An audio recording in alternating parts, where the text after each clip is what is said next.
Bonsoir il y a une vingtaine de personnes. Bonsoir à vous toutes et tous. Dans ce séminaire, on entend en alternance un invité anglo-saxon, un invité francophone. Et ce soir, la conférence sera donc en français.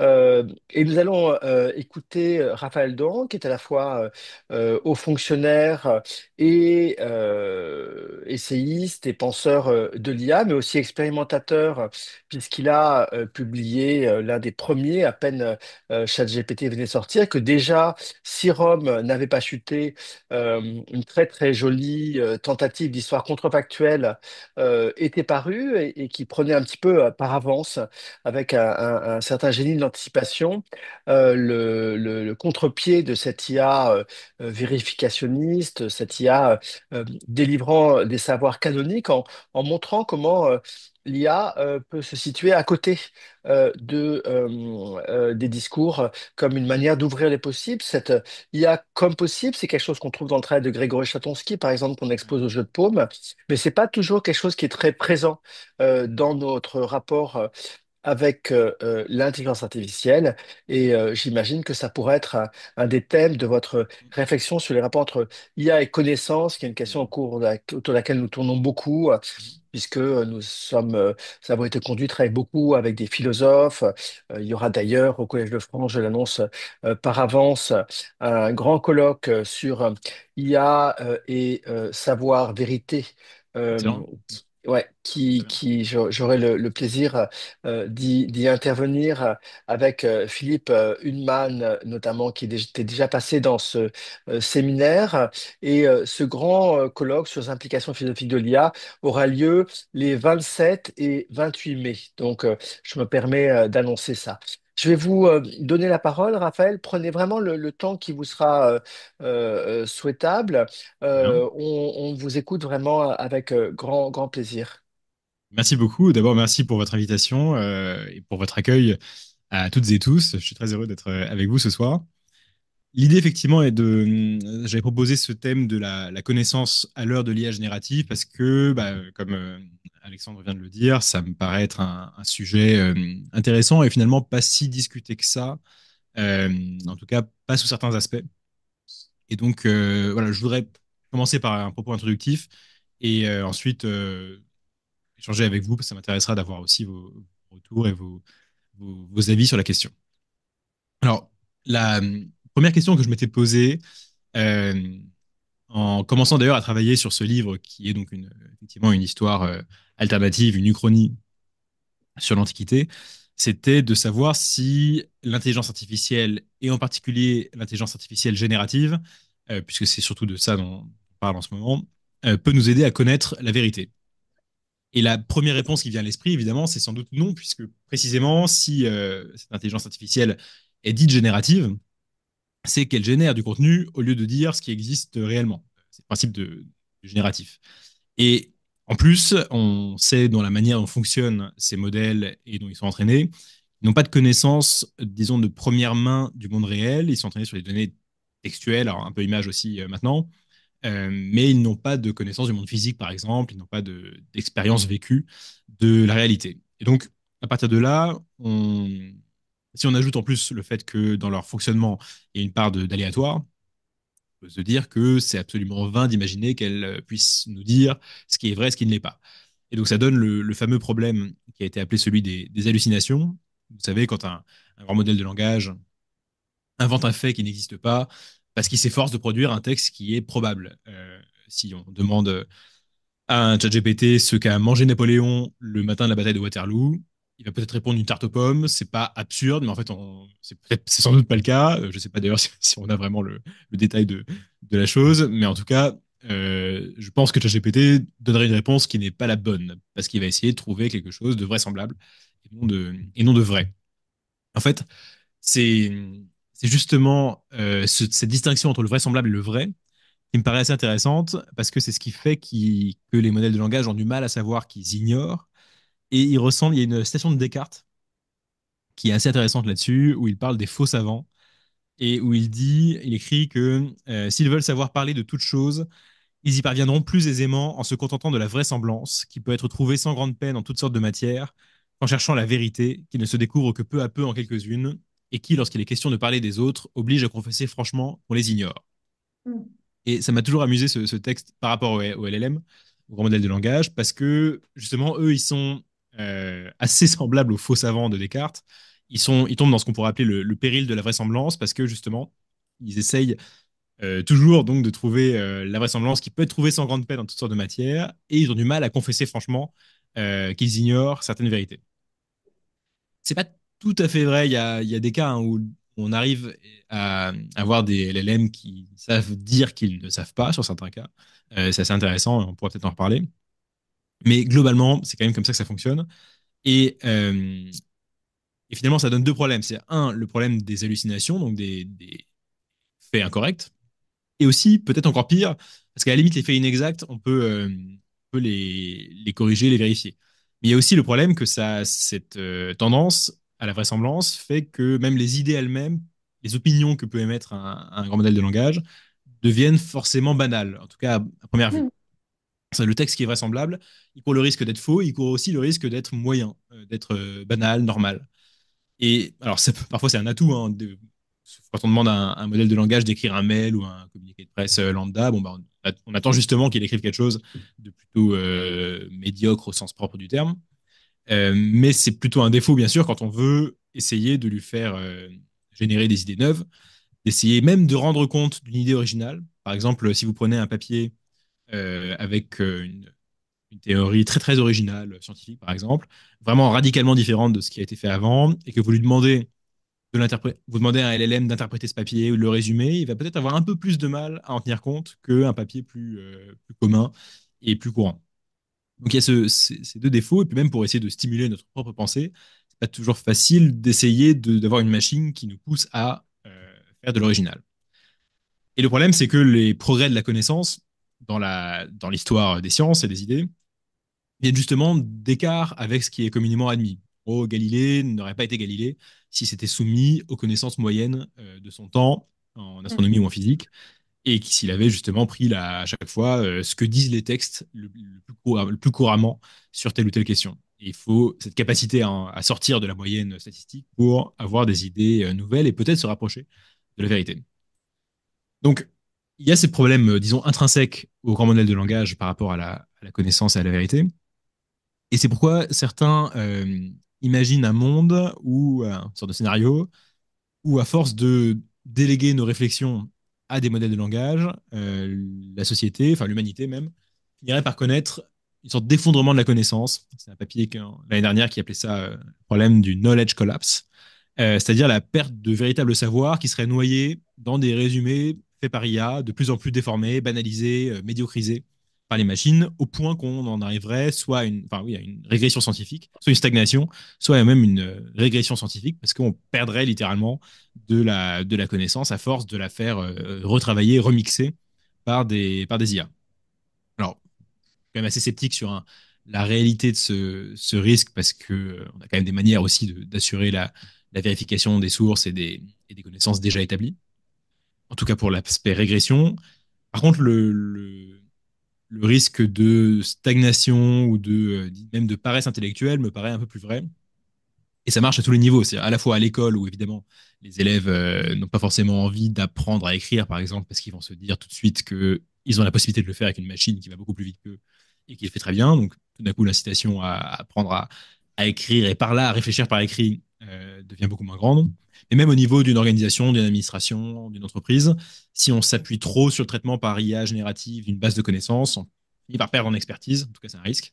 Parce que dans la connaissance d'un domaine, d'un métier, il y a certes tout ce qu'on peut euh, mettre par écrit dans un manuel ou dans une documentation écrite, mais il y a aussi toute l'expérience pratique, les savoirs tacites, etc., qui sont ancrés dans la vie et le travail d'ingénieurs, d'ouvriers, de fonctionnaires, d'agents, qui peuvent se souvenir de situations uniques, improbables, qui n'ont pas forcément été mises par écrit.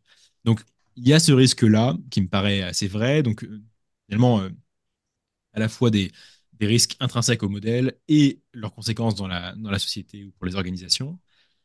Mais une fois qu'on a dit ça, je pense que ce serait une erreur de s'en tenir là, parce qu'il y a quand même beaucoup d'autres aspects intéressants, et je trouve finalement beaucoup plus intéressants dans l'IA générative, euh, pour développer notre rapport à la connaissance.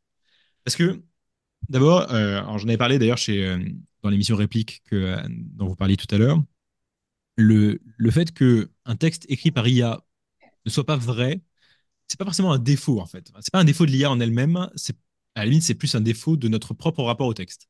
Je disais l'autre jour donc, à la radio que l'IA en un certain sens c'est le rêve enfin pas le rêve mais en tout cas l'incarnation de la conception structuraliste du texte.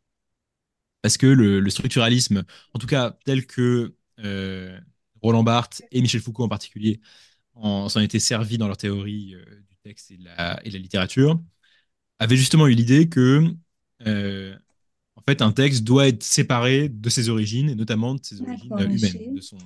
de son auteur, Bocsánat, ne arra, hogy de szia. sa personne physique qu'il a écrit. Et alors, il y a pas mal de textes assez intéressants là-dessus, hein, enfin, quand on le relit maintenant à la lumière des grands modèles de langage, ça prend une sorte de dimension quasi prophétique, alors que ça a été écrit dans les années 60, dans un monde où évidemment, il n'est pas du tout question même d'envisager que ça puisse être techniquement possible. Et donc, Roland Barthes en parle en particulier dans La mort de l'auteur, un essai de 1968, où donc, déjà le texte, enfin, le titre lui-même est assez révélateur. Donc, il a l'idée que faut arrêter de concevoir le texte comme un ensemble de mots qui dégagent un sens unique et, disons, téléologique. Enfin, Barthes prend le mot téléologique, c'est-à-dire un message d'un auteur qui serait comme Dieu et qui aurait voulu faire passer donc une sorte de verbe dans sa création. Donc sortir de l'idée que le texte c'est un message d'une personne à une autre, mais que c'est en fait, et le voir plutôt comme un espace, dit-il, à dimensions multiples, où se marient et se contestent des écritures variées, dont aucune n'est originelle. Le texte est un tissu de citations issu des mille foyers de la culture. Ça, je trouve ça assez drôle parce que même si les LLM ne fonctionnent pas littéralement comme un tissu de citation, parce qu'ils recomposent à un niveau plus granulaire, plus fin que la citation de phrases, on est quand même un peu dans le même esprit parce que les grands modèles de langage fonctionnent tout de même par apprentissage de paramètres sur un énorme corpus de texte. Donc, bon, justement, ces citations, ces mille foyers de la culture dont parle Barthes, ensuite, ils produisent un texte qui est issu de ces paramètres qui ont été appris en aspirant, disons, ces différents textes. Et donc, Barthes poursuit en disant pareil à Bouvard et Pécuchet, ces éternels copistes, à la fois sublimes et comiques, l'écrivain ne peut qu'imiter un geste toujours antérieur, jamais originel. Son seul pouvoir est de mêler les écritures, de les contrarier les unes par les autres, de façon à ne jamais prendre appui sur l'une d'elles. Voudrait-il s'exprimer, du moins devrait-il savoir que la chose intérieure qu'il a la prétention de traduire n'est elle-même qu'un dictionnaire tout composé, dont les mots ne peuvent s'expliquer qu'à travers d'autres mots, et ceci indéfiniment. Donc il y a l'idée que même si on avait quelque chose, même si nous on a l'impression qu'on veut dire un truc à travers un texte, en fait, le fait même qu'on passe par le langage, le fait qu'on passe par le texte, fait qu'on est pris irrémédiablement dans un tissu en fait de citations, de relations entre les textes eux-mêmes, et que un mot n'a pas de sens en dehors du texte où il est en dehors de ses relations avec les autres mots. Et finalement, ça aussi, c'est très proche de la manière dont fonctionne un modèle de langage qui va lui-même prédire la probabilité du mot suivant en fonction des mots qui précèdent, et où, bien sûr, pour ChatGPT, un mot ne veut rien dire en tant que tel. À la limite, c'est un bout de mot, c'est un vecteur. Enfin, il le convertit en vecteur dans un espace géométrique, mais le vecteur ne veut rien dire s'il n'est pas rapproché dans cet espace d'autres mots qui lui donnent sa signification au moment de la génération du texte ou de la lecture du texte. Donc, on est vraiment, enfin, le texte de Roland Barthes est très, très, très frappant quand on le relit à la lumière de l'IA générative actuelle. Et donc, il finit par cette formule. L'unité d'un texte n'est pas dans son origine, mais dans sa destination. La naissance du lecteur doit se payer de la mort de l'auteur. Je trouve qu'aujourd'hui, on en est vraiment là. C'est-à-dire que si on a des textes qui sont littéralement sans auteur, puisqu'ils ont été générés par une machine, eh ben c'est vraiment l'avènement de l'ère du lecteur, en fait. C'est à nous, quand on lit un texte, qu'on lui donne ou pas son sens, son importance, sa qualité, sa valeur. Et je pense que ça se fait même très organiquement dans la société. C'est-à-dire que si on a par exemple un article de presse qui est écrit en partie par un grand modèle de langage, mais qu'il a été choisi par une rédaction et qui correspond à une idée intéressante et qu'il a été publié, le fait qu'il n'ait pas vraiment d'auteur en tant que tel, un auteur unique qui a mis la plume, qui a choisi les mots les uns après les autres, lui enlève pas grand-chose hein, finalement, parce que ce qui compte, c'est la confiance que le lecteur a dans l'institution de presse qu'il lit, c'est la confiance qu'il a dans le lien entre ce qu'il lit et les événements qui sont relatés dans le texte. Donc, et ce serait pareil pour, par exemple, un texte littéraire. Si jamais il y a un poème écrit par une IA qui nous émeut, finalement, la seule chose qui compte, c'est ce que nous, on va infuser dans ce texte, plus que le message ou l'émotion qu'aurait voulu transmettre un auteur humain, que donc Barthes niait même aux auteurs véritablement humains dans les textes précédents. Donc, je trouve que le structuralisme donne en un certain sens une sorte de manuel pour essayer de trouver du sens dans l'arrivée, la multiplication des contenus générés par IA, parce que ce qui est dit sur le texte marche aussi assez bien, je trouve, pour les images et d'autres formes de médias. Donc, cette, euh, cette évolution, elle est assez étonnante parce que voilà, se réalise 50 ans après une vision structuraliste qui n'est pas du tout les mêmes causes.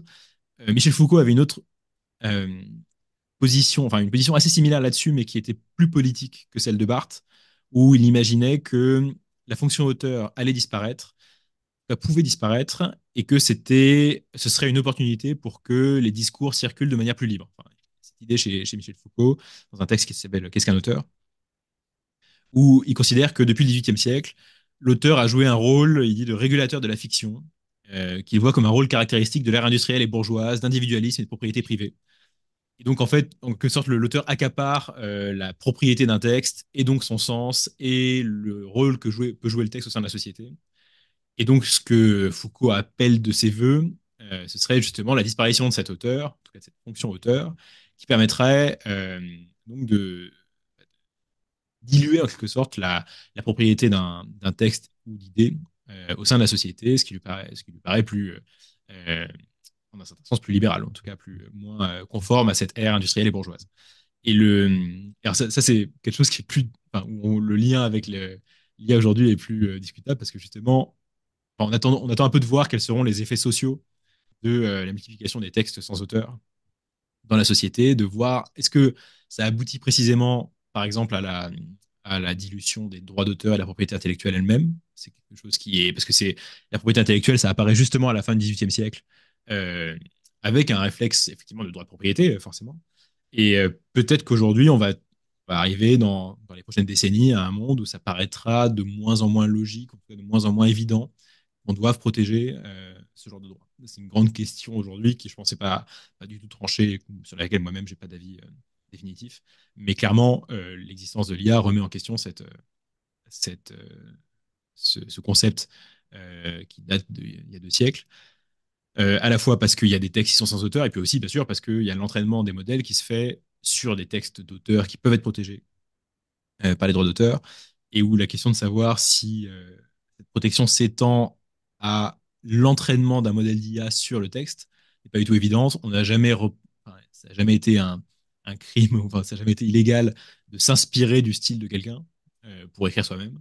D'ailleurs, c'est comme ça que marche l'histoire de la littérature ou de l'histoire de l'art.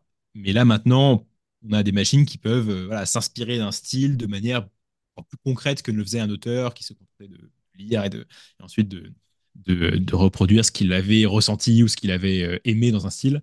Là, on a quelque chose où c'est plus mécanique, c'est plus mathématique, et on arrive à faire de la conversion de style de manière beaucoup plus directe, ce qui, je pense, émotionnellement, change un peu la perspective sur le droit qu'on peut appliquer à ça. Donc, on a voilà, ce grand bouleversement. Et, et donc, pour revenir à ce que je disais au début, l'idée donc que le texte écrit par IA il soit pas vrai ou conforme, c'est pas vraiment la bonne question en fait. La question c'est une fois qu'un texte est produit, qu'est-ce que nous voulons y mettre dedans? Quelle est la manière dont nous souhaitons le traiter? Et en dehors du texte, j'avais vu une interview de la photographe célèbre Annie Leibovitz qui trouvait que l'IA ne l'inquiète pas du tout en tant que photographe, même l'IA de génération d'images, parce qu'elle dit que la photographie elle-même n'est pas réelle. Et elle a raison aussi, parce que la photographie, ça a d'ailleurs été critiqué en tant que tel bien avant l'avènement de l'IA, c'est une manière de capter une façon qu'a la lumière de se propager, et c'est pas non plus l'objet lui-même, c'est pas la réalité, c'est même pas la façon dont nous voyons le monde réel. Donc, il y a même si la photographie avait acquis avec le temps, depuis son invention au 19e siècle, une sorte de statut de machine à vérité, quoi. C'est-à-dire que quand on voit une photo, c'est que quelque chose est arrivé. En fait, il faut se départir de cette idée-là et on va avoir de plus en plus de facilité à s'en départir dans la société parce que précisément, on aura des machines capables de générer des choses qui auront l'air de photographie et dont on saura très bien qu'elles ne sont pas du tout issues d'une réalité concrète et précise. Donc, une fois qu'on a dit ça, il reste à savoir comment donc se servir de ces outils pour en faire des choses intéressantes. Alors, le premier truc que moi, je me suis souvent dit, c'est que même si on appelle ça de l'IA générative, au fond, je trouve que c'est moins leur capacité à générer qui est intéressante que leur capacité à transformer des données d'entrée. C'est-à-dire que si on demande de but en blanc à ChatGPT de faire produire quelque chose, c'est souvent pas extrêmement bon ou intéressant. Par contre, je trouve que de s'en servir comme une sorte de traducteur universel, c'est-à-dire pas seulement d'une langue à une autre, ce qu'il fait très bien par ailleurs, mais aussi par exemple, de poèmes en prose, de tableurs en texte, de textes compliqués en texte simple, de textes d'un registre élevé à un registre familier, enfin, de choses comme ça, ou même d'un champ de la connaissance à un autre, d'un domaine scientifique à un autre. Ce sont des choses qui sont toujours très stimulantes, très efficaces. D'abord, il est extrêmement, je trouve que les modèles de langage sont très bons pour faire ça, bien meilleur que pour générer de toutes pièces du contenu. Et un exemple de ça, par exemple, c'est que ChatGPT est souvent utilisé par les chercheurs aujourd'hui pour écrire les introductions ou les abstracts de leur papier. Ce qui révèle, d'ailleurs, enfin, on le voit d'ailleurs parce qu'il y a des mesures de certains types de langage de ChatGPT. Vous savez, il y a un mot en particulier que ChatGPT utilise souvent en anglais, qui est le mot delve pour dire se plonger dans quelque chose, s'intéresser. Et on voit quand on mesure la fréquence de ce mot dans les papiers de recherche, résumés des papiers de recherche depuis 2022, on voit le pic de ce mot qui montre à quel point ChatGPT est utilisé par les chercheurs pour leur propre, en fait, pour leurs propres écritures. Mais en fait, c'est plutôt un bon usage. C'est-à-dire que donner un papier de recherche à ChatGPT pour améliorer l'introduction ou la vulgarisation par les chercheurs eux-mêmes de leur découverte, c'est quelque chose qui est assez intéressant parce que ça améliore en fait la communication des connaissances. Et il y a plein de gens qui trouvent que c'est plus facile de comprendre un papier via ChatGPT que par l'abstract fait à la main par les chercheurs eux-mêmes parfois. Donc c'est un peu surprenant, mais assez intéressant. Et l'échange fluide entre chercheurs, c'est un des facteurs clés du progrès scientifique. C'est vrai, c'est pour ça que l'imprimerie a été si décisive à la Renaissance. C'est aussi pour ça que les correspondances entre chercheurs au XVIIIe siècle, et ensuite la création des revues scientifiques a été si décisive aussi. Et je pense qu'on va voir de plus en plus l'IA se propager pour améliorer la communication un peu à tous les niveaux, entre donc techniciens et non techniciens, entre spécialités différentes, entre personnalités différentes, et que ce sera assez intéressant. Alors après, encore plus intéressant je trouve, c'est quand le modèle de langage nous sert de stimulant à la réflexion. Je disais tout à l'heure que par définition, il a tendance à produire des textes et des idées qui sont vraisemblables plutôt que vraies. Mais c'est pas forcément un défaut du point de vue de la réflexion. Je compare souvent à ce point-là à Sherlock Holmes. Vous savez, dans Sherlock Holmes, il y a Sherlock qui est lui-même très original dans sa pensée, qui a toujours un moyen de voir la situation sous un œil neuf et de voir les choses auxquelles les gens ne pensent pas. Mais il y a aussi quand même le docteur Watson. Et le docteur Watson, il est tout à fait médiocre au sens propre, il est tout à fait normal. Hein, c'est quelqu'un d'intelligent, mais pas de génial. Et, euh, et en fait, le Sherlock a besoin de Watson pour ses enquêtes. À chaque fois, ils sont en duo. C'est la conversation entre l'un et l'autre qui finit par permettre à Sherlock de résoudre le mystère ou le meurtre. Et je trouve qu'on peut être un peu comme ça avec les grands modèles de langage. C'est-à-dire que nous, idéalement, on est Sherlock Holmes. Et le grand modèle de langage, c'est le docteur Watson, dont on n'attend pas qu'il nous fasse forcément, qu'il nous trouve la solution brillante au mystère, mais dont la conversation avec nous peut nous aider, ne serait-ce d'ailleurs soit en critiquant nos idées, en ramenant un peu de sens concret ou de sens commun dans ce qu'on a comme idée, soit aussi en nous faisant voir des choses qu'on aurait peut-être oubliées, ou éventuellement en nous frottant, disons, aux idées communes pour voir la différence avec nos idées singulières. C'est quelque chose qui est assez utile et dont je me sers moi-même assez souvent pour tester des idées ou des concepts euh, quand j'écris, avant d'écrire, pour, pour essayer de me stimuler. Et par ailleurs, même si euh, le grand modèle de langage a spontanément tendance à aller donc vers la moyenne. On peut quand même combattre cette tendance-là. Il y a plusieurs techniques pour ça. Une que j'aime bien, c'est de le jeter sur des pistes qui sont forcément déroutantes pour lui, en lui demandant d'imaginer des idées qui sont inspirées de sources inattendues. C'est-à-dire que si l'input, si les données d'entrée qu'on lui donne sont elles-mêmes un peu absurdes, ou en tout cas un peu surprenantes et originales, il ne va pas pouvoir se rabattre sur, disons, une moyenne de texte commune en réponse à cette entrée-là. Et donc, il va être obligé de créer quelque chose d'un peu nouveau. Par exemple, je ne sais pas, de demander à faire un lien entre la stratégie commerciale de Donald Trump aujourd'hui et, j'en sais rien, la peinture de Vermeer, par exemple, ça a l'air d'avoir aucun rapport. Bon, sans doute, ça n'a évidemment aucun rapport, mais des fois, ça peut donner des choses intéressantes parce que lui, il va être obligé de trouver un rapport, de trouver une manière de faire un lien. Et parfois, quand on trouve des bonnes, de meilleures interactions que celles que je viens de dire comme exemple, on peut en tirer des choses intéressantes parce qu'il va forcément, lui, il est contraint de trouver une solution et une solution qui sera a priori, enfin, qui sera a priori totalement inédite parce que justement la question n'a jamais été posée. Donc tout sera pas bon dedans, mais parfois il peut y avoir des intuitions précieuses. Et l'avantage de l'IA, c'est que bah, elle est disponible à volonté et qu'on peut l'interroger des centaines de fois avant de discriminer et de se trouver ce qui nous paraît intéressant. L'autre aspect intéressant aussi, c'est que l'IA est généraliste beaucoup plus qu'on ne peut l'être nous-mêmes. On a c'est souvent on a beaucoup écrit sur le fait que probablement jusqu'au XVIIIe siècle, un savant pouvait être polymathe, pouvait connaître un peu enfin, l'état de l'art dans toutes les sciences connues. Et à partir de la fin du XVIIIe, début XIXe, ça devient vraiment impossible de tout connaître et d'être vraiment au niveau des chercheurs de pointe en biologie, en chimie, en mathématiques, en physique, en littérature, en langues anciennes, etc. Et parce que les sciences se spécialisent trop et qu'il faut en fait consacrer trop de temps et trop d'énergie à suivre chacune d'entre elles. Donc aujourd'hui, on est à un stade très très avancé de cette spécialisation, de cette dissociation en fait des sciences. Mais je trouve que l'IA générative, parce que précisément elle est généraliste, parce qu'elle est très bonne en vulgarisation, très bonne en communication, qu'elle peut très bien transformer donc des idées d'un domaine à un autre, elle peut nous aider, je pense, à essayer de retrouver un peu le chemin de cette capacité de vision générale entre les différentes sciences, entre les domaines de la connaissance, qui a un peu disparu depuis 2 siècles. Et on peut essayer voilà, de se dire, tiens, j'ai cette idée-là dans mon champ de spécialité. Est-ce que, en travaillant avec l'IA, est-ce qu'il n'y a pas d'autres domaines? Est-ce que, pourquoi pas, en maths, en chimie, est-ce qu'il n'y aurait pas une application possible qu'un chimiste verrait peut-être immédiatement, si jamais il comprenait ce dont je parle, mais que moi, je ne vois pas du tout parce que je ne suis pas chimiste. Et on ne sait jamais, il peut y avoir des choses qui se produisent de cette manière et des idées qui se propagent ainsi.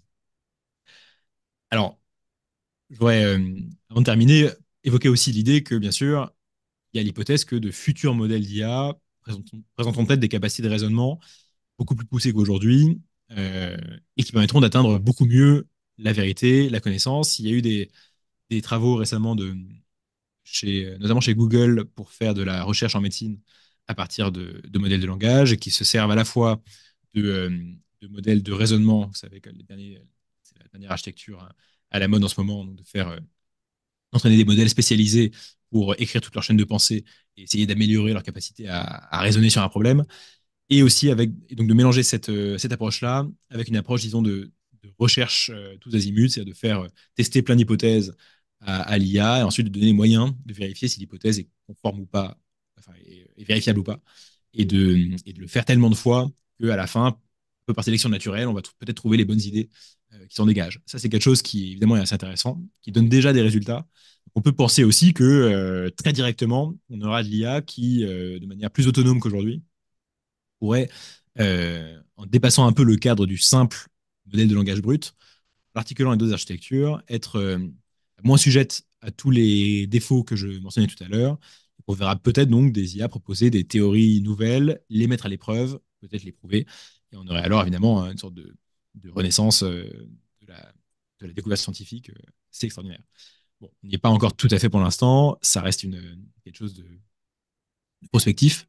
Mais même sans ça, je suis assez convaincu que si on arrive à se prémunir donc des risques, disons, de paresse intellectuelle que j'ai mentionné tout à l'heure, je pense qu'on peut faire vraiment des choses très à la fois stimulantes et encourageantes avec de l'IA. Et je voudrais juste mentionner aussi le fait que là, je parlais beaucoup d'IA générative pour, parce que c'est le grand sujet à la mode et que on l'a tous en tête. Mais il y a aussi, bien sûr, l'IA non générative, hein, plus traditionnelle, qui permet aussi déjà de réaliser des tâches superhumaines, surhumaines, avec des modèles plus spécialisés. Et il y en a un exemple que j'aime beaucoup, c'est celui d'un concours qui a été lancé il y a quelques années sur la transcription de papyrus d'Herculanum. Vous savez, dans cette ville romaine près du Vésuve, il y a une villa du 1er siècle qui a été ensevelie avec une grande bibliothèque à l'intérieur. Donc l'éruption volcanique du Vésuve a totalement carbonisé des milliers de rouleaux de papyrus, de livres. Et, euh, et jusqu'à récemment, on ne savait vraiment pas les ouvrir. Il y en avait, à part deux ou trois, enfin, quelques-uns qui étaient très très bonne qualité de conservation. Les autres, on ne savait pas quoi en faire pour essayer de les lire. Et, euh, et là, on a depuis quelques années les moyens d'en faire un scan 3D très très poussé pour voir les différentes couches de papier à l'intérieur. Mais la grande question qui se posait, c'était, une fois qu'on a ce scan, comment arriver à isoler là où il y a de l'encre, c'est-à-dire des lettres, et du texte donc, par rapport au papyrus carbonisé, quoi. Donc, vous imaginez lire ça sur un scan 3D sans ouvrir le papyrus. Et en fait, donc le concours qui a été lancé par un entrepreneur américain il y a quelques années visait donc à demander à des ingénieurs en IA d'essayer de trouver des algorithmes permettant d'isoler le texte, donc l'encre, par rapport au papyrus sur chacune des tranches. Et en fait, ça marche. Et donc, on a réussi là, il y a quelques mois à avoir un nouveau texte de Philodème de Gadara, si je ne me trompe pas, ce qui était donc un inédit qui est apparu de cette manière-là. Et donc finalement, l'IA permet aussi de récupérer de la connaissance qui avait été perdue depuis 2000 ans, en l'occurrence. Donc on n'est pas dans l'IA générative, mais on a des choses comme ça qui permettent d'accroître, sans parler des choses de ce qui se fait en chimie ou dans la découverte de nouveaux matériaux, par exemple. Mais même donc dans le domaine des lettres classiques, que je connais un peu mieux, on a de l'IA qui aujourd'hui fait littéralement étendre le corpus littéraire qu'on avait, qu'on croyait un peu fermé, enfin qu'on croyait un peu clos maintenant. Euh, et en fait, non, il se révèle qu'on pourra peut-être, avec un peu de chance, découvrir de nouveaux textes, pourquoi pas d'Aristote, de ou de Platon, si jamais il y en a parmi les livres qui ont été conservés là-bas. Donc je voudrais m'arrêter ici, ce point introductif, et je serais très heureux de savoir ce que vous en pensez, d'avoir vos avis ou vos interrogations éventuelles. Merci beaucoup, beaucoup, beaucoup, Raphaël. C'est vraiment des choses Je sais pas si qui me j'entends, c'est touchent moi qui beaucoup. n'entends pas ou c'est Oui, je crois que c'est vous qui n'entendez pas parce que, a j'entends priori, pas, le son j'entends est pas le bon. son. C'est peut-être de mon côté, je sais pas. Oui, ça doit être de votre côté. Est-ce que vous m'entendez? Euh, Oui, Ah, c'est bon. absolument. oui, donc Allez, ça c'était marche, vous, ça marche. Raphaël. Oui, oui. C'est bon. Merci Alors, beaucoup, beaucoup, attendez, hein, c'était bon. Les écouteurs. Essayer. Merci C'est bon, ça marche. infiniment, merci, merci beaucoup. Et c'est vrai que cette question du savoir, de la connaissance, elle est vraiment fondamentale. Là, j'étais encore aujourd'hui dans une école de formation que j'organisais pour des ingénieurs du CNRS et chercheurs du CNRS qui commencent à utiliser l'IA dans des labos avec vraiment des usages extrêmement, extrêmement variés. Je fais partie du centre IA du CNRS où je suis avec des physiciens qui utilisent l'IA pour classer des matériaux, des astronomes qui s'en Mm, servent pour classer des galaxies. Il y a assurément déjà toute une problématique autour de l'apprentissage profond en sciences, puisque l'apprentissage profond, bien sûr. il pose des problèmes par rapport aux critères scientifiques traditionnels, dans le sens où il n'est pas explicable directement. Ce que les réseaux de neurones fabriquent dans leur matrice, c'est très, très complexe et difficile Ouais. à être simplifié. Il n'est pas Mm, citable, ce qui est aussi un problème en science, hein, et un problème des IA génératives fortement, puisqu'il ne cite pas ses sources. Ses sources, mm, c'est des modèles dans un espace mal latent mm, par ailleurs, il n'est pas réfutable. C'est-à-dire qu'on ne peut pas prouver le contraire que ce qu'a eu une IA. L'IA ayant tendance à toujours mm, trouver des statistiques, mm, puisque statistiquement, tout est vrai, simplement à des proportions Ouais. plus ou moins faibles, d'où les hallucinations. Donc c'est vrai que l'IA en sciences, c'est à la fois quelque chose qui est tout à fait extraordinaire en termes de classement, de reconnaissance, d'analyse, de synthèse de littérature, et puis en même temps quelque chose qui va complètement déroger en fait à Mm. nos critères de scientificité Ouais. traditionnels. D'où le paradoxe qu'on a de se trouver quelque chose aussi Mm. puissant Mm. et qui ne cadre pas finalement avec nos habitudes. On ne sait pas comment citer un résultat. Là, j'entendais une collègue qui disait ah bah, les résultats de ChatGPT, il ne faut pas utiliser la citation, il faut utiliser une barre oblique pour indiquer Ouais. que c'est généré par une IA. Donc on essaie d'inventer des Ouais, c'est trucs en amusant, fait ouais. pour citer. Ouais. On essaie d'inventer des IA explicables, mais ça marche très très Ouais. très mal parce que c'est dur de simplifier la manière Bien sûr. s'empilent des vecteurs dans Mm. un espace matriciel de 20 dimensions. Donc c'est vrai que c'était des questions tout à fait passionnantes. Moi j'en aurais beaucoup, beaucoup, beaucoup. Mais peut-être on va laisser, là, on a pratiquement 40 personnes. Je suis sûr qu'il y a plein de gens qui vous ont lu, qui vous ont entendu, soit à la radio, soit ce soir, et qui auront envie d'ouvrir la parole. Je vous propose soit de passer par le chat si vous êtes un petit peu timide, soit de lever la main ou d'ouvrir votre micro.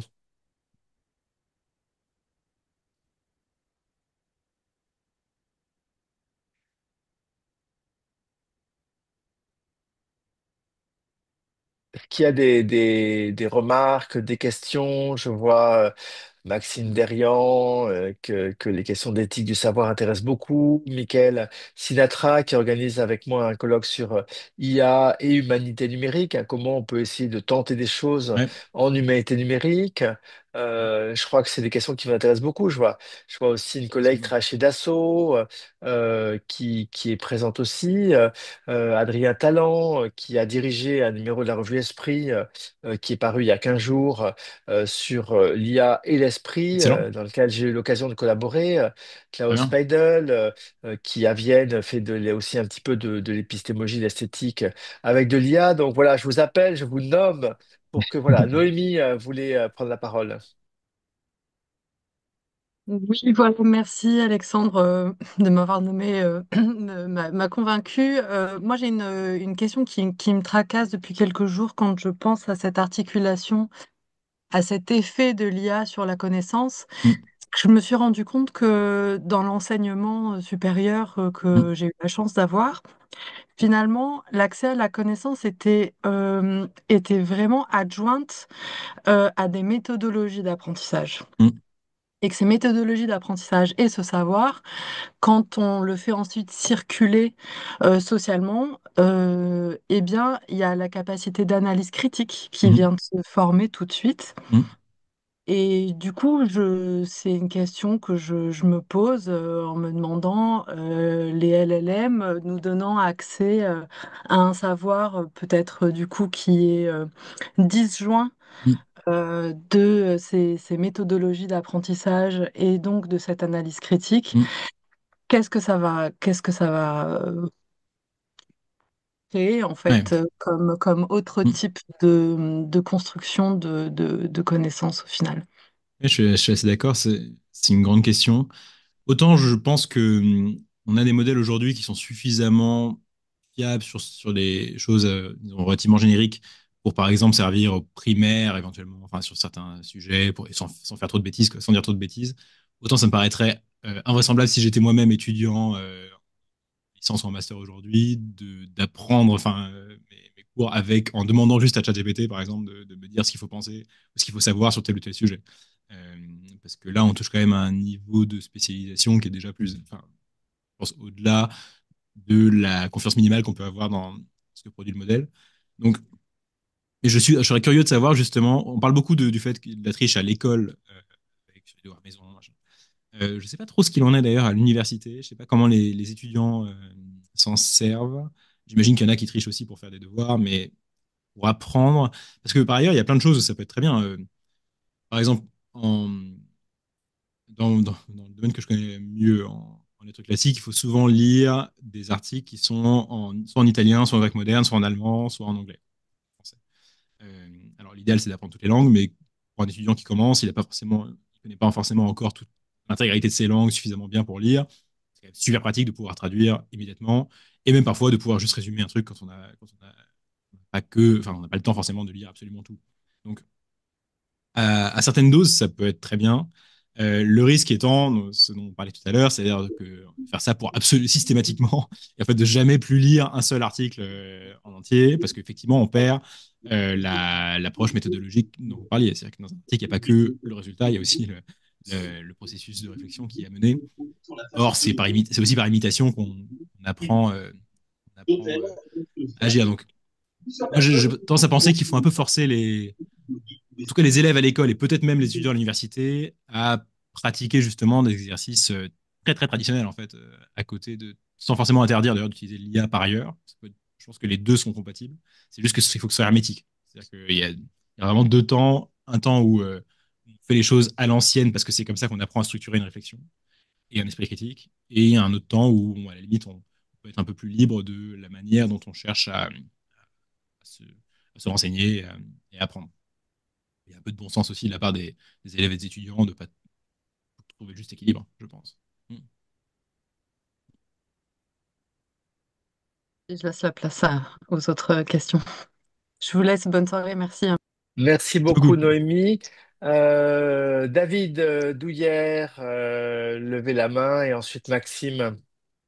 Merci beaucoup, David Douillère, Université de Tours. Dans la poursuite de la question de Noémie et de votre remarque, Raphaël, moi, ce que j'observe à l'université, en tout cas en IUT, c'est d'une part la production de parties de mémoire entièrement par IA générative sur des questions très poussées dont les éléments dépassent les connaissances des collègues et moi-même présent dans les Mhm. jurys.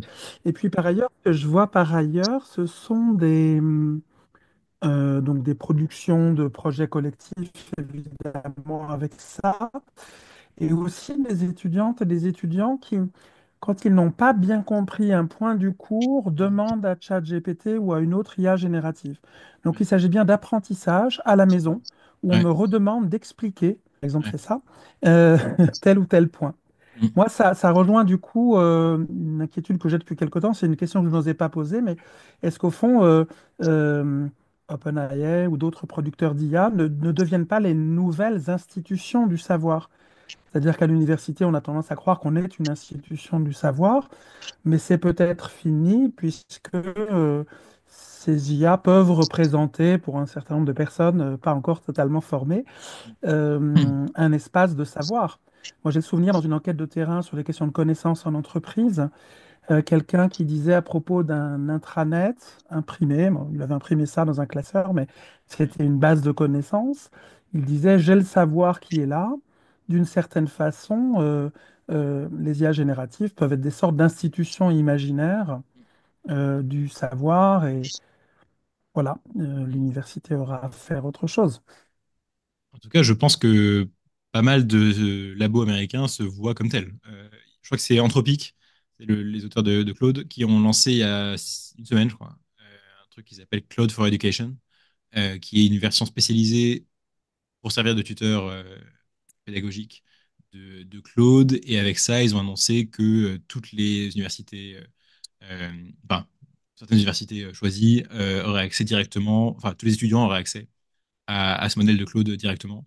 Donc, il y a clairement l'ambition de servir ouais, de plateforme ou de source même directe pour les étudiants et de s'imposer comme un référent euh, incontournable. Ça, c'est très clair dans leur volonté. Euh, c'est intéressant les exemples que vous citiez. Parce qu'à la limite, le fait de demander à expliquer un point qu'on n'a pas bien compris, en soi, enfin, comme il y a beaucoup d'élèves qui ont toujours peur de poser une question parce qu'ils ont peur d'avoir l'air idiot, en soi, c'est pas ça forcément si mal, parce que il y a peut-être des gens qui vont comprendre des trucs parce ils étaient trop timides auparavant, et peut-être que l'IA va très bien réussir à l'expliquer si on lui donne le contexte et le cours avec. Ça peut arriver. Donc, c'est pas le pire, je trouve, de ce qu'on peut imaginer comme utilisation des LLM. Par contre, évidemment, les parties de mémoire entièrement faites, en fait, le problème, c'est souvent, mais c'est un peu comme dans les copies au lycée, c'est-à-dire qu'on voit la différence enfin, et ce qui compte surtout dans un mémoire, c'est aussi la capacité, enfin, on cherche à mesurer la capacité de l'étudiant à faire le travail qu'on lui a demandé et pas juste à avoir un résultat brut, quoi. Enfin, c'est pas ça qui est le plus intéressant non plus. Donc, On voit ça dans les thèses aussi. ouais, non, ça peut, oui, j'imagine qu'il y a un contexte où ça peut servir dans une thèse sans que ce soit forcément gênant, parce que la thèse elle-même, elle a quand même plus vocation à. Donc, si le passage sert bien l'argumentation et qu'il apporte quelque chose, bon, pourquoi pas. Mais puis là, disons, le doctorant est censé être plus mature, plus mûr dans son usage des technologies. Mais, euh, mais ouais, en fait, cela dit, ça repose aussi la question du sens que les étudiants eux-mêmes mettent dans ces exercices. C'est très clair pour les devoirs de maison au lycée. En fait, bon, bah, pour eux, c'est clairement, ils le voient comme un passage obligé. Enfin, on savait un peu déjà, hein, mais ils font pas ça par plaisir. Mais s'ils peuvent ne jamais le faire et juste donner l'impression qu'ils l'ont fait, ils le font. Enfin, ils se servent de GPT. Et enfin, les mémoires, je pense qu'il y a quand même moyen de redonner peut-être aux étudiants l'intérêt intrinsèque qu'il y a à faire ce travail, au-delà juste de produire un rendu. Donc ça, mais bon, c'est pas facile. Encore une fois, on lutte contre un trait de paresse très humain et très compréhensible. Je pense que c'est difficile de s'en abstraire complètement. Donc, mais pourquoi pas? Après tout, il y a peut-être d'autres formules qu'on pourrait envisager aussi pour essayer d'aboutir au même but en termes de construction de l'esprit critique et d'introduction à la recherche que le mémoire tel qu'il est aujourd'hui. Euh, mais ça pose des questions assez lourdes sur l'organisation de ces enseignements. Merci beaucoup. C'est vrai que c'est la manière dont on repense les classes quand les devoirs ne sont plus possibles, la manière dont on note des choses qui ont été coproduits, les dangers de normativité des types de discours, vous l'évoquiez tout à l'heure, l'idée que les IA, s'entraînant elles-mêmes sur des données synthétiques, vont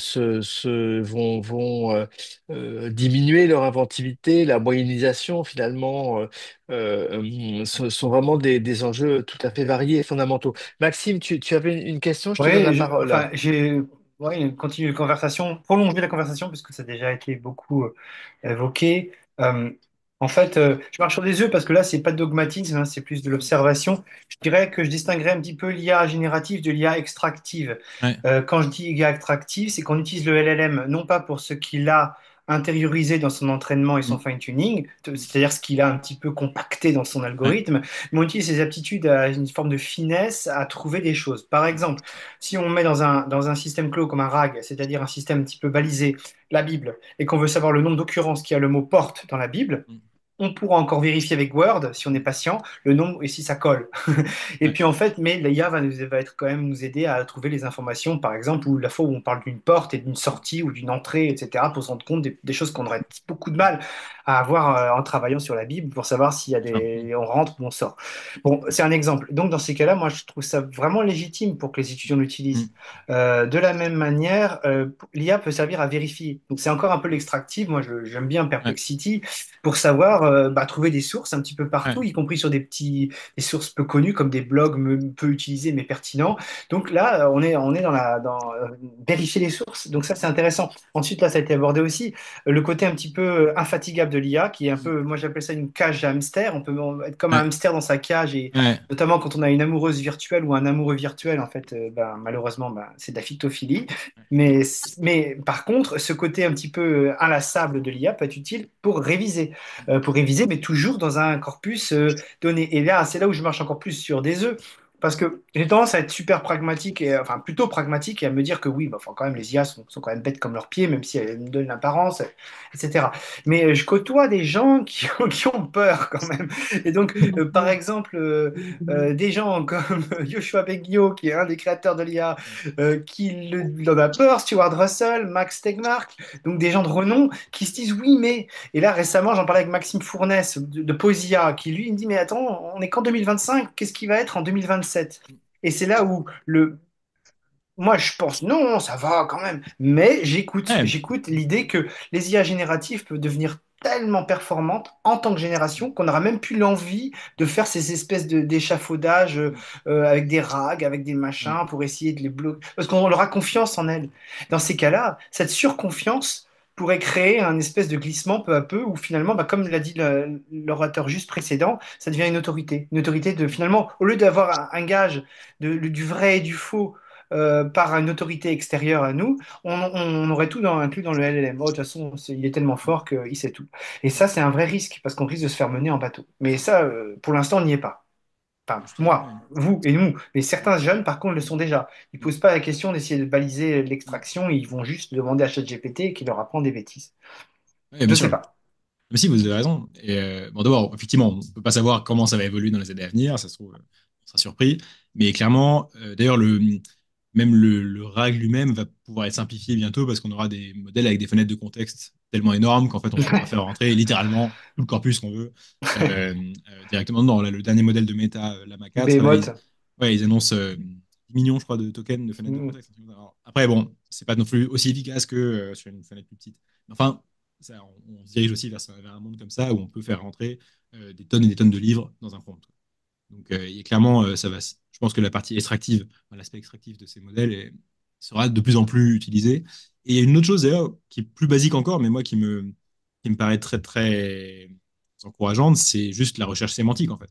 La possibilité de convertir du texte en vecteur sémantique, quoi, ça permet de faire plein de choses, de la recherche non pas par mots-clés mais par idée ou par concept. Et si on avait par exemple, genre en sciences humaines, si tout Gallica était converti comme ça, avec des embeddings, enfin, ce qu'on fait pour le RAG, on pourrait imaginer de faire de la recherche de, tiens, j'aimerais bien savoir si cette idée a déjà été prononcée au XVIIe siècle, etc. Et puis voir, paf, le Il y a paragraphe. un modèle.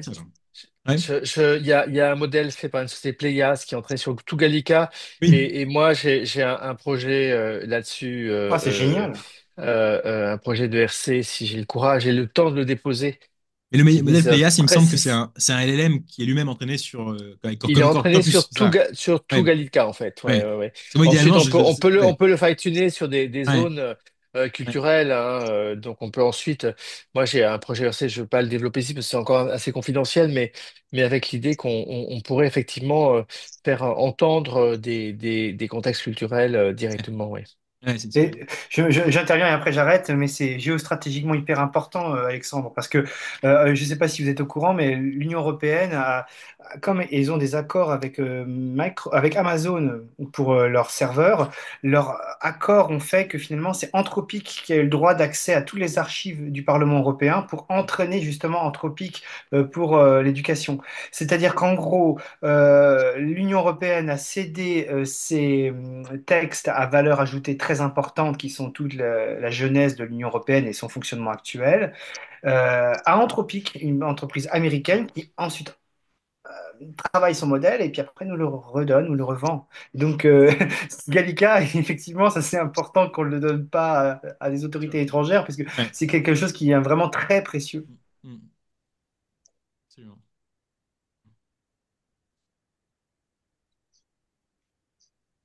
Bien, Klaus, qui aussi est un assidu de nos séminaires et qui viendra pour le colloque qu'on fait sur IAR les 24, les 23 et 24 mai, pardon. Je te donne la parole. Oui, merci. Je mets pas la vidéo parce que je suis malade et je vous épargne donc ma tête, ma tête un peu cassée, mais j'ai tout de même une question qui poursuit les questions sur le savoir ou l'apprentissage. Et il me semble qu'on a trois contextes qu'on doit distinguer, bon, de manière stricte. J'essaie de le faire un peu ad hoc, mais quand même, c'est un contexte où le rendu est important. Bon, souvent en entreprise, on va dire si je suis une agence de, je sais pas, relations publiques, peu importe comment le texte a été généré, c'est un texte souvent sans auteur, enfin publié comme s'il n'avait pas d'auteur de toute façon. Ouais, Voilà, là, on est dans un contexte clairement où c'est le rendu qui compte. ouais, On a le contexte de l'évaluation, donc on en a parlé à l'université, et où on souhaiterait que le procédé soit suffisamment similaire entre les différents participants pour pouvoir les évaluer et juger les uns contre les autres. Et puis, il y a le contexte de l'apprentissage, qui est un troisième contexte. Et lorsque on a tendance à dire qu'il ne faut pas produire du mémoire avec avec des large language models. Euh, je pense qu'on parle un peu des deux, hein, qu'il y a une perte d'apprentissage possible parce qu'on apprend des choses à essayer de le faire soi-même, même avec difficulté, et puis aussi le contexte de l'évaluation. Mais la difficulté, me semble-t-il, est d'identifier bien les contextes, parce que il y a peut-être un siècle, on aurait pensé que le calcul mental était un procédé important dont on devait disposer, dont on devait être capable, et on a abandonné cette idée-là. Et aujourd'hui, il y aurait certainement des étudiants qui vous diraient, bah, de toute façon, dans mon métier, je ferai avec l'IA, il n'y a aucun sens que j'essaye de faire moi-même. En gros, suggérant que comme être très bon au calcul mental, c'est une capacité impressionnante, mais largement inutile aujourd'hui, qu'on apprendrait. Et donc là, voilà, là, c'est une difficulté conceptuelle, mais liée à il me semble, tripartition, mais peut-être que j'oublie quelque chose. Qu'est-ce que vous en pensez? Non, je suis tout à fait d'accord avec vous. C'est une très bonne distinction. Et effectivement, c'est vrai que l'exemple même des calculateurs, qui était un vrai métier à une certaine époque, c'est peut-être le principal métier purement cognitif qui a été automatisé avant l'arrivée de l'IA. Donc, non, je suis tout à fait d'accord avec vous. Et par ailleurs, on peut rajouter l'idée que il y a aussi des gens qui sont mal à l'aise avec l'écrit, ou même avec l'expression orale, qui ont du mal parfois à transmettre ce qu'ils veulent transmettre et où l'IA peut les aider à le faire, justement parce qu'il leur manque cette capacité technique en fait à manipuler le langage pour le faire. Et je me souviens, il y avait une vidéo que OpenAI avait diffusée lors d'un de ces événements, qui avait fait un peu polémique parce que il montrait des utilisateurs de ChatGPT, il montrait tout ce que ChatGPT faisait de bien pour ses utilisateurs. Et dedans, il y avait des gens qui disaient, par exemple, j'ai enfin pu écrire une lettre où je dis à mon père que je l'aime, par exemple. Il y avait quelque chose comme ça. Et les gens disaient, mais c'est horrible, enfin, justement, c'est le genre de truc qu'il faut écrire soi-même. C'est horrible de dire qu'on a fait faire ça par ChatGPT. Mais je pense qu'en fait, il y a des gens pour qui, justement, ils auraient voulu le faire toute leur vie, ils n'ont jamais su comment. Et bah, c'est pas forcément si horrible. Enfin, il y a une manière de voir ça, je trouve, qui est pas si pessimiste que ce qu'on pourrait voir autrement. Mm. Oui, je suis assez d'accord. Je pense qu'on est peut-être trop rapide parfois avec nos réflexes ayant vécu dans Mm. l'ancien monde et ayant appris Ouais. dans l'ancien monde, de dire, ah bah voilà, ils font plus, ils apprennent plus rien, etc. Mais oui, oui, c'est vrai. Et je suis assez d'accord aussi sur cette question ouais, qu'il faut être prudent sur ces évaluations-là. Il faudrait trouver une façon d'effectivement distinguer les Ouais, apprentissages absolument. qui restent utiles ou qui sont, voilà, qui sont suffisamment fondamentaux Mm. pour ne pas être dans un paradigme où on continue à former des calculateurs humains, Ouais. pour reprendre Et d'ailleurs, on l'a fait cette pour le analogie. calcul. C'est-à-dire Ouais, qu'on apprend toujours à faire du ouais, calcul mental à l'école, et puis à un moment où on passe à autre chose et on va faire d'autres choses que du calcul. Et on laisse Et il y a un moment dans la scolarité, d'ailleurs, où la calculatrice devient autorisée dans les contrôles. Et c'est un peu. Peut-être que il en sera un peu de même pour lire. Mm.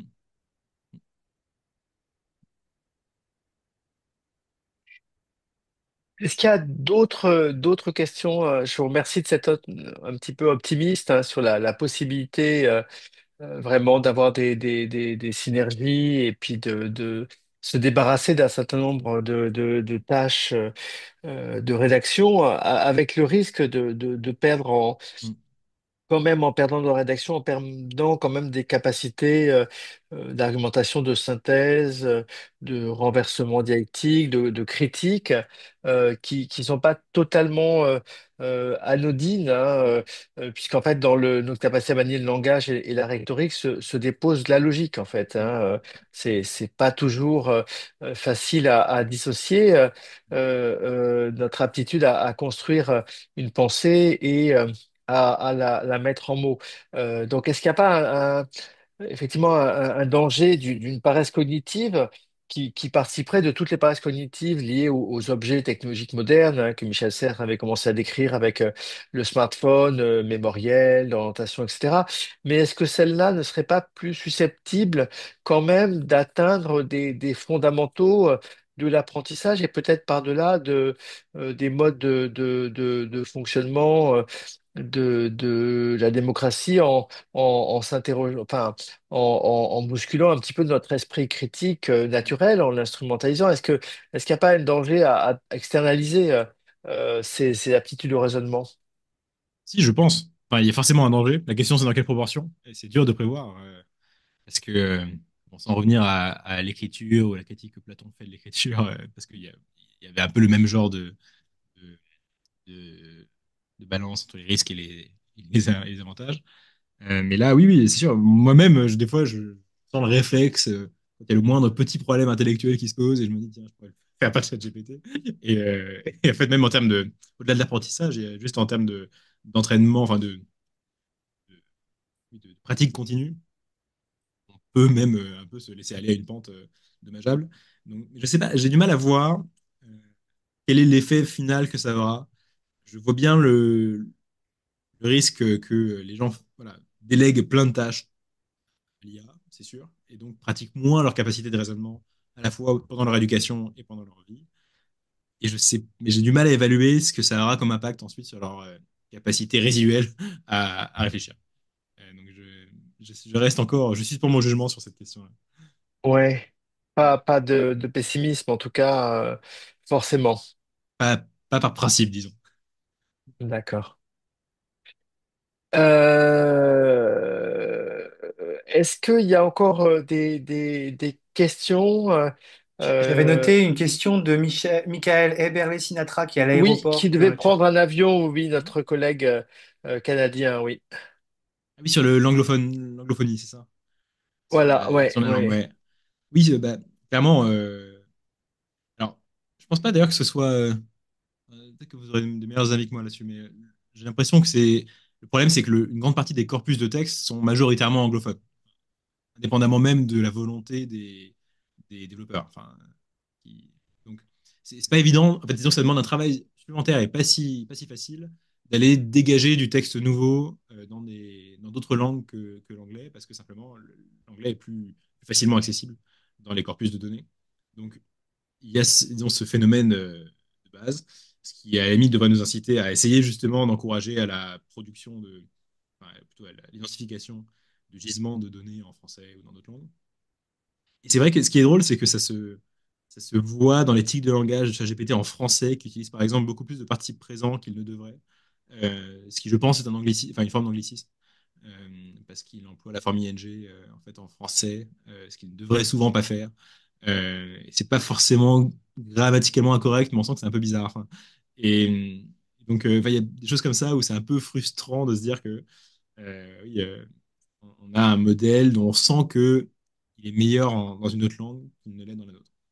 Euh, alors, est-ce qu'on peut, en fait, est-ce qu'on a suffisamment, même matériellement, est-ce qu'il existe suffisamment de données non anglophones pour arriver au même niveau? Je suis même pas sûr. C'est une bonne question. Je serais curieux de si vous avez des avis là-dessus. Mais, euh, mais j'ai tendance à penser qu'aujourd'hui, c'est pas le cas, en fait. Oui, et ça, c'est évident il y a un vrai enjeu des corpus d'entraînement autant que des méthodes, hein, Ouais. et des méthodes, enfin, et des normes d'alignement, Mm. évidemment. On Est-ce qu'il y voit a une des dernière erreurs. question? Est-ce qu'il y a une dernière question ou est-ce que c'est le moment de remercier Raphaël? Ah oui, Bénédicte, je te donne la parole. Oui, merci pour cette présentation. Je suis particulièrement contente d'entendre cet optimisme et je voulais juste rebondir sur cet optimisme parce qu'avec les étudiants que j'ai à l'université en lettres modernes, donc, Mhm.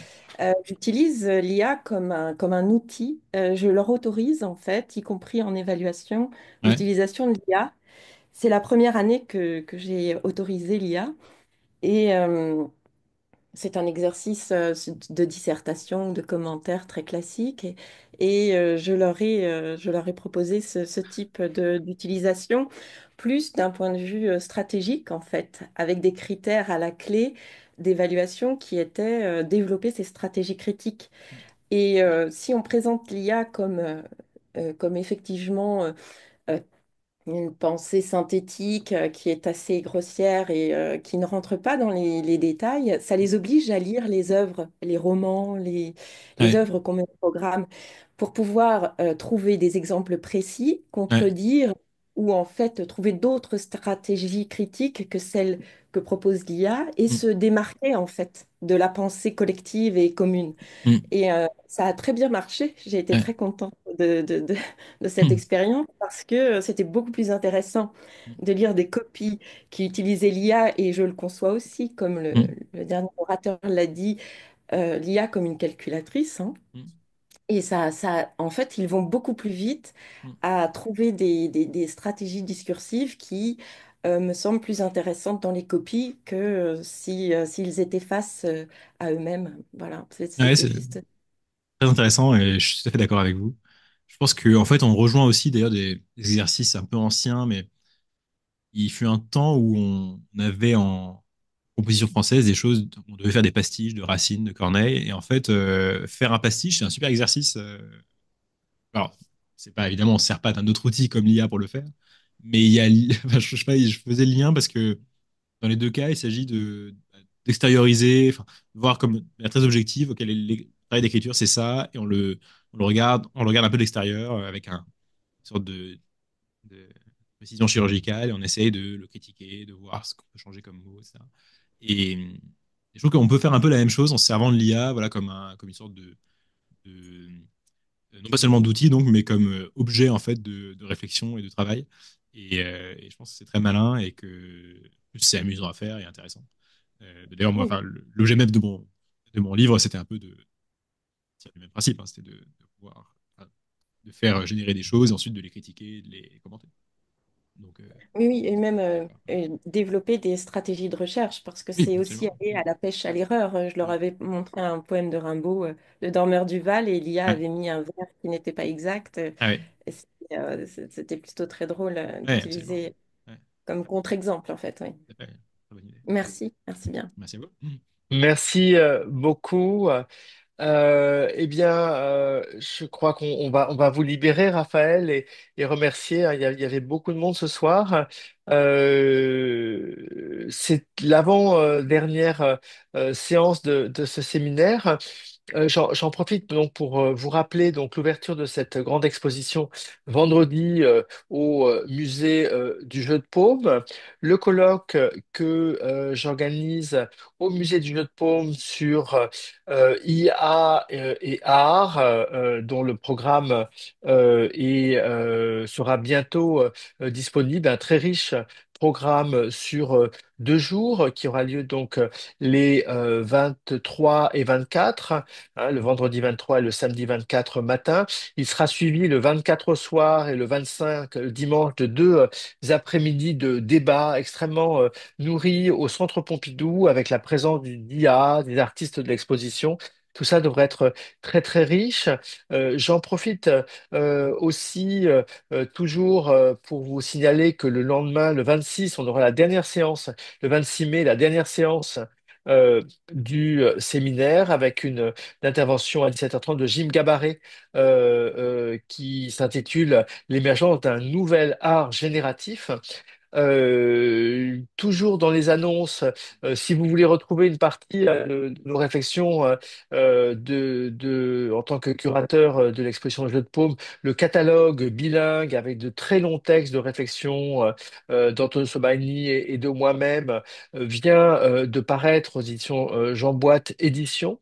Je crois que j'ai déjà fait un petit peu un tour des éléments. Je vous renvoie à l'article que j'ai fait avec Philippe Ullmann sur la philosophie des IA, au travail formidable de Raphaël Noën et à toutes ces émissions. Ah, si j'oubliais, toujours dans cette riche actualité, le 13 mai, j'organise une journée d'études à la Bibliothèque nationale de France consacrée aux imaginaires de l'IA avec tout un beau programme aussi. Donc, vous voyez, il y aura de quoi vous nourrir dans les prochaines semaines. Merci encore beaucoup, beaucoup, beaucoup, Raphaël. Vous Merci avez à vous pour un votre angle, accueil. un parcours, un angle, lettres classiques, grand corps de l'État, qui est très atypique finalement dans ce métier de tech ou de philosophe de la pensée ou de philosophe de l'art. Et je crois que c'est particulièrement important d'avoir aussi votre voix. Bonsoir Merci à beaucoup. toutes et tous. Bonsoir Bonne à toutes et soirée. tous. Au revoir.